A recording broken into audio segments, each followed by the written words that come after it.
Buenos días, buenas tardes, buenas noches y volvió el fútbol. Ya había vuelto hace un par de días luego de lo que fue la finalización de la Copa del Mundo, pero hoy tuvimos un verdadero partidazo. Dos de los equipos más importantes del planeta, dos de los clubes más relevantes hoy por hoy del fútbol inglés y que son candidatos a quedarse con la UEFA Champions League, tuvieron un partido bárbaro en el Etihad Stadium, escenario en el cual el Manchester City venció 3-2 al Liverpool, un nuevo duelo entre Pep Guardiola y Jürgen Klopp que terminó con el equipo de los Citizens clasificando a los cuartos de final de la Carabao Cup. Voy a estar repasando todos los resultados de una nueva ronda de la Copa Inglesa. Vamos a estar obviamente repasando todo lo que tiene que ver con el partido en sí, porque hemos tenido un encuentro verdaderamente fenomenal, a la altura de lo que fueron los mejores compromisos del Mundial, obviamente no con la misma emotividad, porque el Mundial es una cosa y la Carabao Cup es otra competencia totalmente distinta y muy pero muy inferior.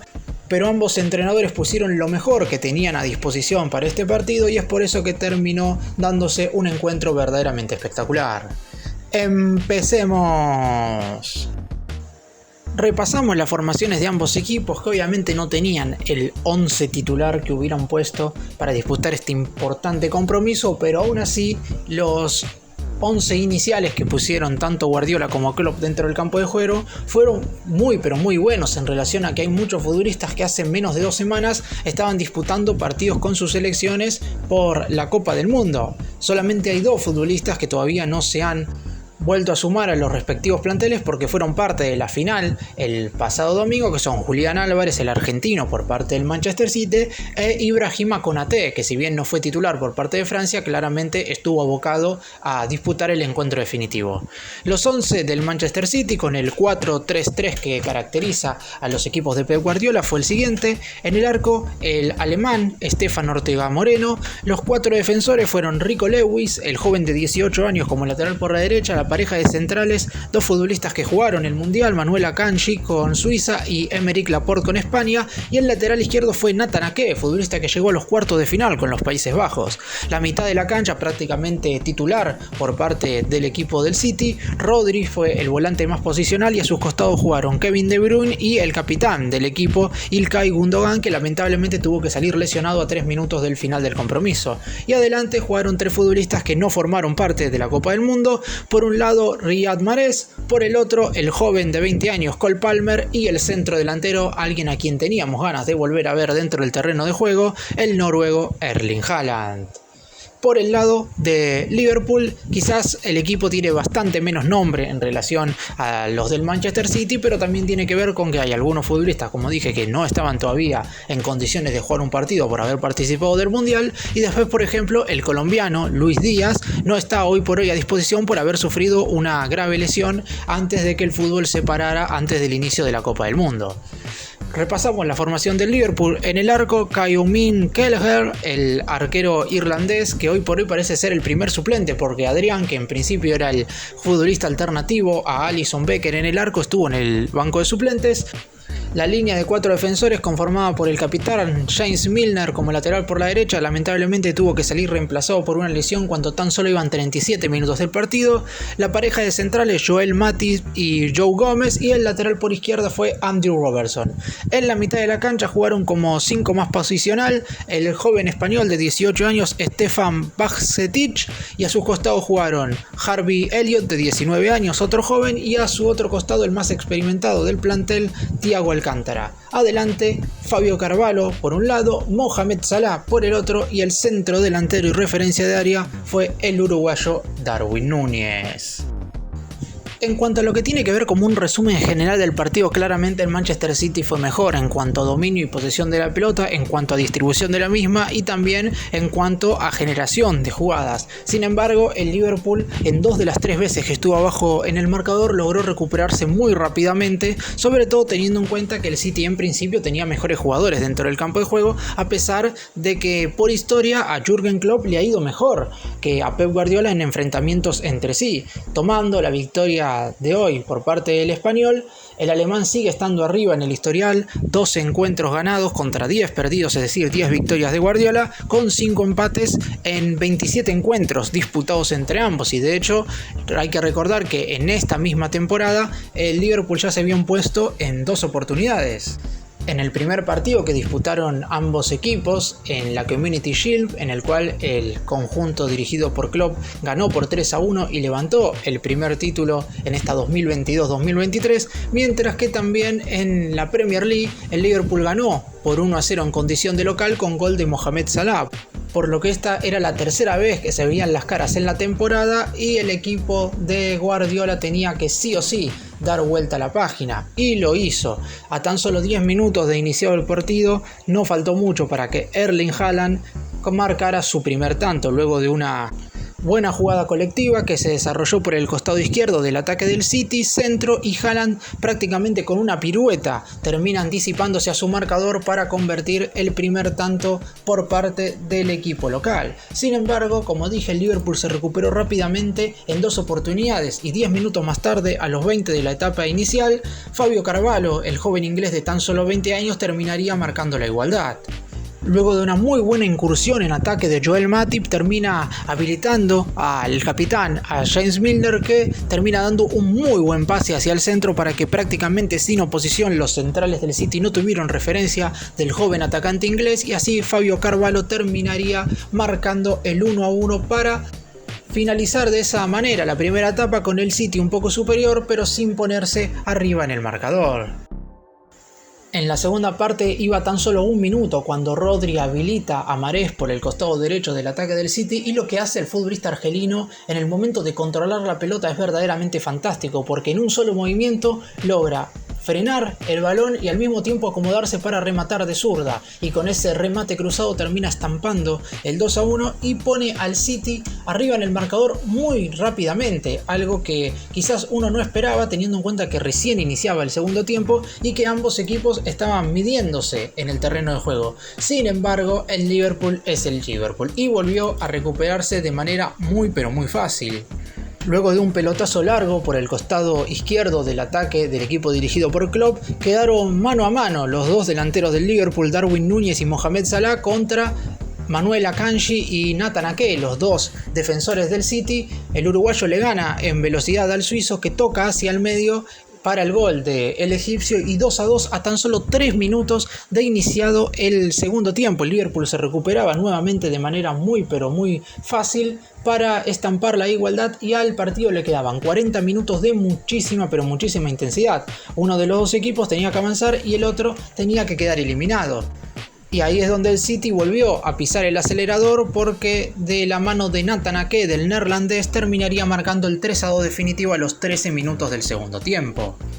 Luego de un centro pasado, los defensores del Liverpool no logran tener referencia del central nacido en los Países Bajos, que de cabeza cruzado termina marcando el 3-2 definitivo. En total, el Manchester City tuvo la pelota un 56% contra un 44% del Liverpool, pero si nos basamos en los tiros efectivos, 9 fueron al arco por parte del Manchester City, 3 goles, es decir un 33%, mientras que los 2 disparos que fueron al arco por parte del Liverpool terminaron siendo gol. Claramente al equipo dirigido por Klopp le faltó un poco más de poderío ofensivo, mientras que el City tendría quizás que haber convertido algún gol más, pero obviamente no podía aguantar el marcador en momentos definitivos, pero lo pudo finalmente hacer después del tercer tanto. Con este resultado, el City finalmente es el 8º equipo que clasifica a los cuartos de final de la Carabao Cup, que ya tiene a todos los conjuntos que van a estar peleando por este trofeo. Repasamos todos los partidos y los clasificados. Leicester City derrotó 3-0 al MK Dons, el Newcastle venció por 1-0 al Bournemouth, el Southampton derrotó 2-1 al Lincoln City,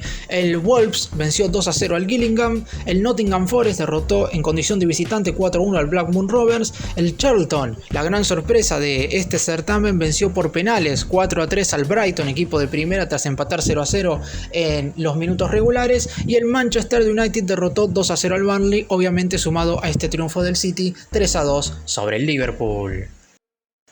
Y nos mudamos ahora hacia España para repasar rápidamente lo que pasó con el Atlético Madrid, que estuvo a tan solo 15 minutos de realizar un nuevo desastre en esta temporada, ya de por sí, con la eliminación en la fase de grupos de la UEFA Champions League y con la no participación en torneos continentales en lo que resta de la temporada, al salir último en su zona en la Liga de Campeones. Lo único que le queda al Atlético es intentar quedar lo más alto posible en la Liga Española, porque va a ser muy difícil que pueda pelear el título de cara a lo que van a ser la lucha final entre Barcelona y Real Madrid,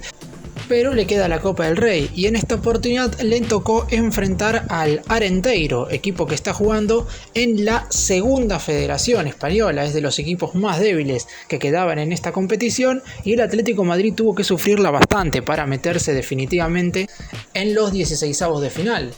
Empezó perdiendo con un gol de Marquitos a los 42 minutos de partido, pero rápidamente de penal en el comienzo de la segunda etapa, Yannick Ferreira Carrasco marcaría el empate. En ese segundo tiempo, a los 14, Álvaro Morata fallaría un penalti y ahí el partido empezó a complicarse de a poco. El Atlético de Madrid, hay que decirlo, jugó con absolutamente todo el equipo titular, o por lo menos con la mayoría de los futbolistas que hoy Diego Simeone tiene a disposición, que son obviamente muy pero muy superiores en cuanto a jerarquía de los que tuvo que tener el Arenteiro dentro del campo de juego. Finalmente, a los 76 minutos, Pablo Barrios marcaría el 2-1 y sobre el final, ya a los 91 nuevamente, el belga Yannick Ferreira Carrasco marcaría el 3-1 definitivo. Con este resultado ya están definidos los 32 equipos que van a estar jugando los 16avos de final de la Copa del Rey. Recordemos que en esta fase, en los 32avos, no formaron parte ni el Real Madrid, ni el Barcelona, ni el Betis, ni el Valencia, porque van a estar disputando del 11 al 15 de enero del 2023 la Supercopa Española. Repasamos rápidamente todos los resultados porque son un montón, son 28 partidos de estos 32avos de la Copa del Rey. El Mallorca venció 1-0 al Real Unión, el Real Valladolid 5-1 al Arenas, el Elche 3-0 al Guadalajara, el Sevilla 3-0 al Torremolinos, el Osasuna 3-1 al Arnedo, el Athletic de Bilbao 1-0 al Sestao River Club, el Rayo Vallecano venció por penales 3-1 al Atlético Sanguntino, el Villarreal hizo lo propio derrotando 2-1 en tiempo suplementario al Guijuelo, el Celta venció 3-0 al Guernica Club, el Español 1-0 al Atlético Paso, el Getafe 2-0 al Diocesano, la Real Sociedad goleó 5-0 al Coria, el Cacereño derrotó 2-1 al Girona, el Ibiza Islal Pitiusas 1-0 al Eibar, el Linares Deportivo 1-0 al Real Racing Club, el Eldense 1-0 al Burgos, el Deportivo Alavés 1-0 al Mérida, el Logroñés venció por penales 4-3 al Albacete, el Sporting de Gijón derrotó 3-0 al Numancia, el Cartagena venció por 4-2 en los penales al Alcorcón, el Gimnàstic de Tarragona 2-1 al Málaga, el Ceuta 3-2 al Ibiza, el Intercity 2-0 al Mirandés,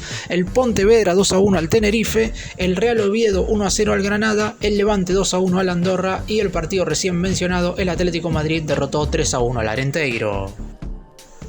Y para finalizar nos vamos para Sudamérica, no para repasar partidos porque todavía allí no se están disputando encuentros oficiales y hay algunos equipos que están disputando algunos partidos amistosos, pero hablando de algo muy importante, se han sorteado las fases preliminares tanto de la Copa Libertadores como también la Copa Sudamericana, y es por eso que vamos a estar repasando los cruces que van a tener lugar entre enero y marzo del 2023 para ver cuáles son los equipos que estarán jugando en definitiva la fase de grupos de las dos competencias continentales más importantes de Sudamérica. Vamos a comenzar con la Copa Libertadores. En la fase 1 van a estar enfrentándose Sport Huancayo de Perú contra Nacional de Paraguay, Nacional de Potosí de Bolivia contra el Nacional de Ecuador y Boston River de Uruguay contra el Zamora de Venezuela. En la fase 2, Carabobo de Venezuela estará viéndose las caras con Atlético Mineiro de Brasil. El ganador del duelo 1 entre Sport Huancayo y Nacional estará enfrentándose a Sporting Cristal de Perú. Deportivo Maldonado de Uruguay estará viéndose las caras con Fortaleza de Brasil. El ganador del duelo 2 de la primera fase entre Nacional de Potosí y el Nacional se verá las caras con Independiente Medellín de Colombia. Magallanes, equipo chileno que debuta en la competición, estará enfrentándose a Always Ready de Bolivia. Curicó Unido, otro equipo chileno que debuta, estará enfrentándose a Cerro Porteño. El ganador del duelo 3 entre Boston River y Zamora estará viéndose las caras con Huracán, equipo argentino. Y por último, el duelo confirmado entre Universidad Católica de Ecuador y Millonarios de Colombia. De estos 8 partidos, los ganadores se enfrentarán entre sí en la fase 3 y los vencedores de esta tercera ronda serán los que finalmente ingresen a la fase de grupos.